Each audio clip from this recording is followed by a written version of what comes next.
The next fight is basically they should have a pose off either at the beginning or the end of the fight. I'm thinking before, maybe, or maybe after all the lactic acid is built up. We have Alonzo Menifield. He is -110 versus William Knight, who is also -110. Here we have a pick'em, fellas. So, Real Mike, talk to me about these. What's the plural of Adonis? Adonai. There you go.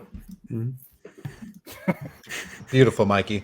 Yeah, this is gonna be an absolute beautiful fight, man. Not only just the bodies on these dudes, but just the absolute savageness of the two. William Knight's 9-1. He's got really good heavy leg kicks and good transitions on the ground as wrestling and jiu-jitsu. The only thing bad about William Knight that I kind of just gives me a little eerie feeling is that he leaves his chin open a little bit, and that could, be detriment to him in round one. Alonzo Menifield 9-2. What do you mean? Big, huge, muscly dude, super powerful, but his gas tank is terrible, man. He's definitely a one-round wonder to me. I really like this William Knight kid. I think that this is the spot for him to shine. That's why you have a pick'em here between Alonzo Menifield, who you would think would be a much more favored in the situation. So I'm going with Knight all day. Yeah, Menifield versus Knight, 9-2 versus 9-1. Someone's 9 has got to climb. I used to be a rapper. I rhymed fun. Sorry.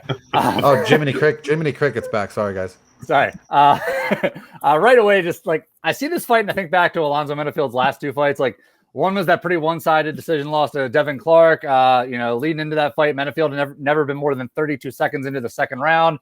And it's always a mystery as to what's going to happen when a fighter gets pushed. And, we found out Menifield really, really struggles when the fights go on for a long time. So next time he comes out against OSP, the decision master himself, Menifield looks a little tentative as the fight went on, couldn't deal with the kicks, worried about his gas tank. He comes out almost like Alpha Ginger in his last fight.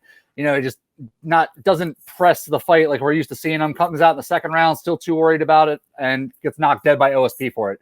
So what now? Well, now Menifield has to go in there with another striker who has the same power he has, but has also shown that he can go 3 hard rounds against other very talented strikers. Like a lot of people were really high on Alexa Kamer. Not me, but a lot of people were. Knight didn't just win, but he showed he's more than a walking haymaker in that fight. Like we've seen him get out wrestled against Cody Brundage before, but survived to get the knockout.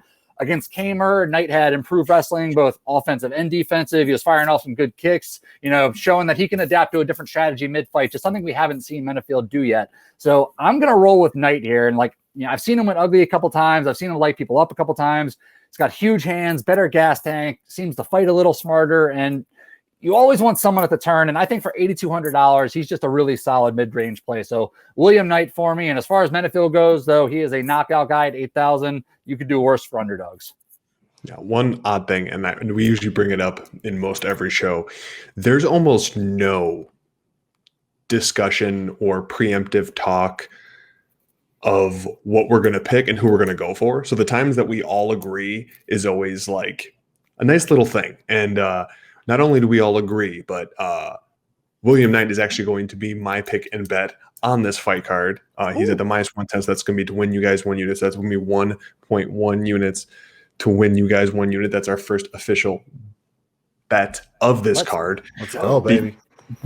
For many of the reasons you guys said, it's I like Alonzo Menifield, but I do think that in the long run of the fight, he slows down tremendously and he can't handle, he gets hit a lot. Yes, Knight can get hit in the chin quite a bit, and that first round might be a little sketch.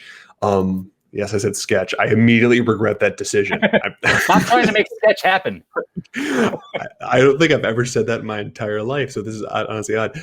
Actually, a quick little side thing. If you are watching the show and one of the other guys is talking and they don't say something funny and you notice me snicker, it's because people in our comments are hilarious. I'm just putting that out there. Periodically, I just get a nice little giggle by what's going on there. But yeah, really, really big on William Knight here. He has, in my opinion, faced and beat the better competition. I do think he has a better gas tank and he has a more varied striking game. And honestly, he's just a terrified human being. And there's some extra points to that. And as I said before, maybe either before or after they could have a pose off for like a little extra bonus money, like maybe performance of the night, like the legit performance of the night, like just flexing the appropriate positions.